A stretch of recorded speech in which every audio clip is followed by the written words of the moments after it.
cancer 7 months ago. Last October, I was diagnosed with colon cancer. The first slap came when I was diagnosed with colon cancer, and the second slap came a few days later when I found out that it had metastasized to my liver, and I was in stage 4. A cancer diagnosis at any age, at any stage, is very scary, but to find out that you have stage 4 when you have 4 little kids at home is very terrifying. And the feelings that come with it are a lot of fear and terror and sadness. And at the same time, you know that you just can't give in to those kind of feelings. You can't let those feelings take over. You have to stay happy. You have to stay upbeat. You have to keep your spirits up. Not just for yourself, because you have enough problems dealing with cancer, but also for your kids, who you don't want to scare, and your husband, who has to live with you. You don't want him to have to live with a mess. So the question is, how do you stay happy?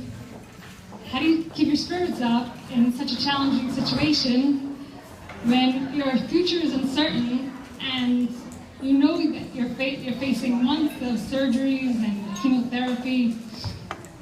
And the answer is by having a great support system.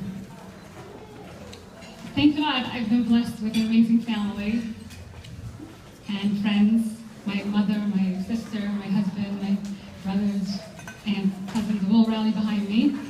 And I have some amazing friends that have also gone out of their way to help me a lot during this time. And then I have the Cancer Center. My husband likes to tell everyone, you know why she looks so good? It's because she has her family and her friends holding her up on one side, and she has the Cancer Center holding her up on the other side. The Cancer Center is an amazing, amazing place. They're like these strong wings that kind of carry you along, keeping you far up high above those feelings of fear and sadness and despair. They take such good care of you, and they make you feel so good that it's so hard to feel bad.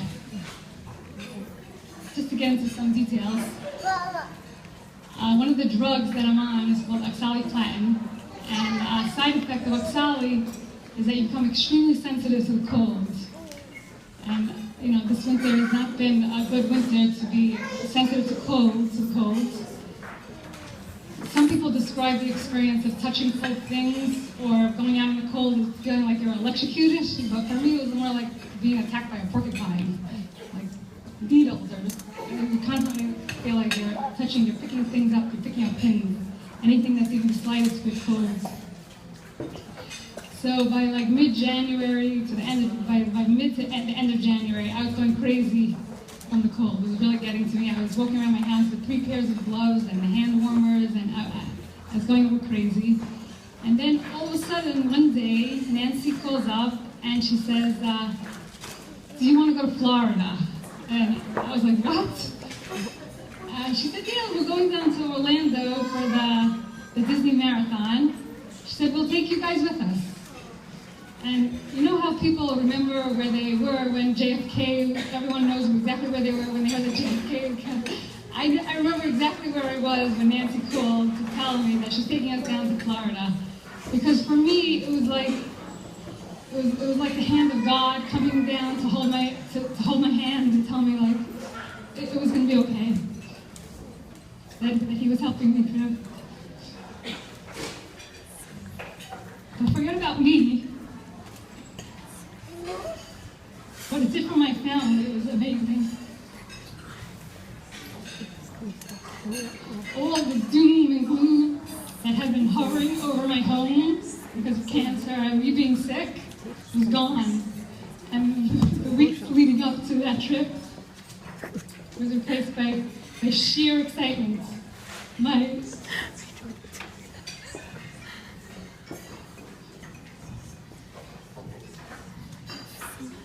My kids had never even, not only had they never been to Disney, they had never even been on a plane.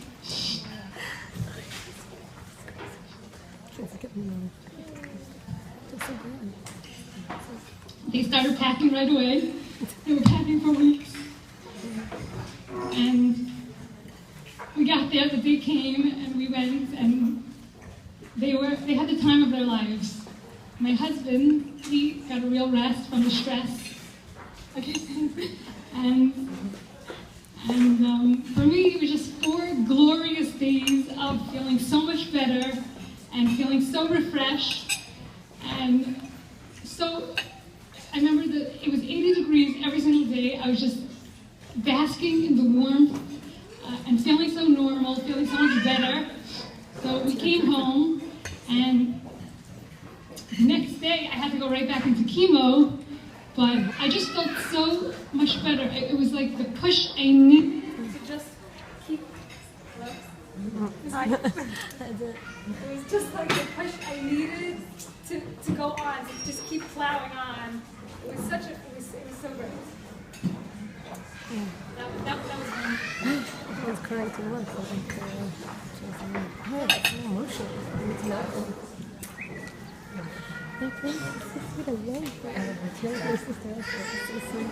Oh, I'm still recording. Okay, then a few weeks later, I was in the cancer center, and Rebecca told me they were going on a trip to the Lion King. So I was excited. The Lion King, I had never seen it on Broadway, not something that you do every day. So I said, wait a minute, what day are you going? Because I have good weeks and I have bad weeks. Bad weeks are chemo and I do nothing. And good weeks, I love to go out and do as much as I can. So Rebecca tells me they're going on March 26th. I said, wait a minute, let me check. I have to check if it's a good week or a bad week. And sure enough, it was a bad week. I said, thank you, but it's impossible for me to be able to go out on a Wednesday when I have chemo. Just to back up a little bit.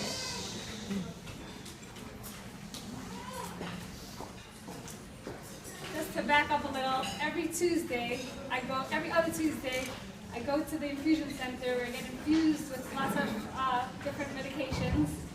And then they attach this pump to me, and the pump continues to administer chemo through Thursday. So I come on Tuesday, I'm not feeling well. By Wednesday, I feel completely awful. I have this annoying pump hanging on me. I cannot eat. I have no strength. I usually just sleep the day away because it's such an awful day.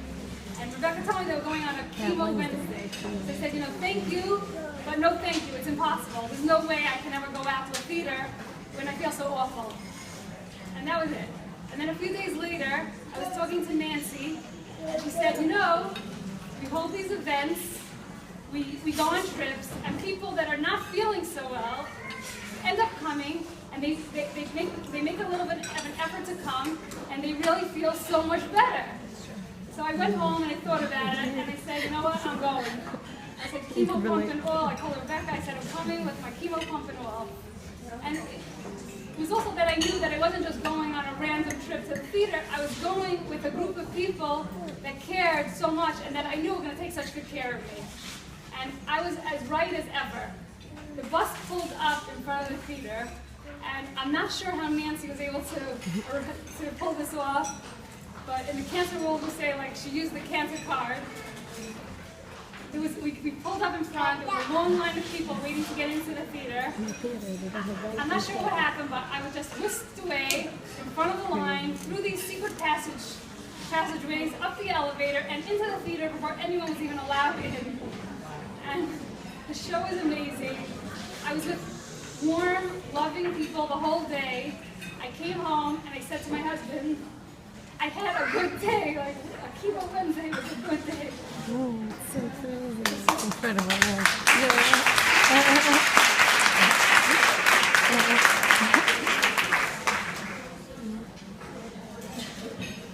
I'm at the cancer center at least once a week. If I'm not there once a week, I feel like I call up Rebecca, I say, book me for some appointments, I miss you guys. Because it's not just about going there where there are these amazing resources. First of all, Sari, who is the best yoga teacher in the neighborhood. There's Beth, who the nutritionist who knows exactly what you should and shouldn't be eating while you're on chemo. There's Sabrina, who's such a great therapist, and not only is such a great person to talk to, but who understands exactly what you're going through. And then there's Celia, who is an amazing Reiki and reflexology therapist, who I truly believe has not just made me feel better over these last few months, but has really contributed to my healing and to helping my body absorb the shock of chemo. But it's not just about the amazing, going there for the amazing resources. It's going there and feeling the warmth and the support, and you feel like you're up there on these wings that are carrying you along. It's just an amazing place to be. You just feel so much better. I come out and I feel good. So if I'm not there for 1 week, I feel like I'm missing something. Something's missing. Like I need that shot of to get through. And not only do they take care of you when you're at the center, they take care of you when you're at home too. First of all, they've arranged for girls to come in and take care of my kids on the nights that I'm not, I'm out of commission, which has been a huge, huge help. And they also send you these amazing, amazing deliveries.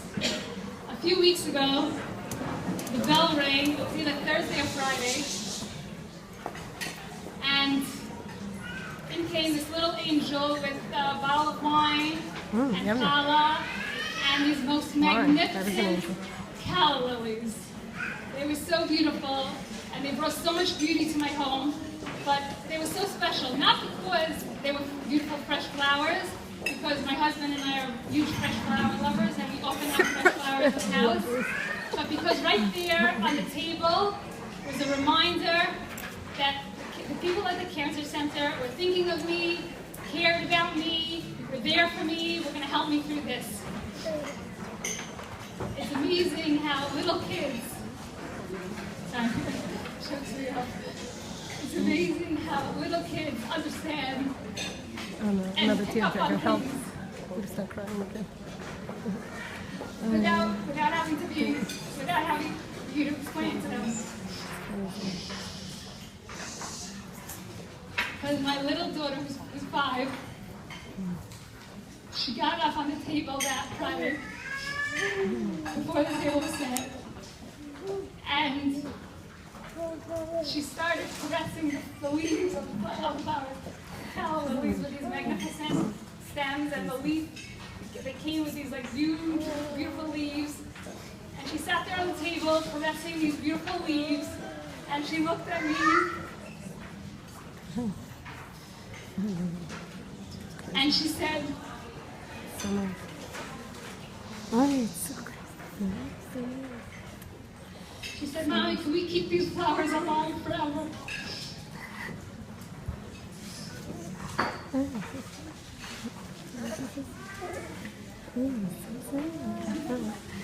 I just want to end with a couple of thank yous. One, to everyone that came out today to support this amazing, amazing place, because without you guys, a place like the Cancer Center could never exist. And second, to Nancy and Sonia and Rebecca and Sabrina.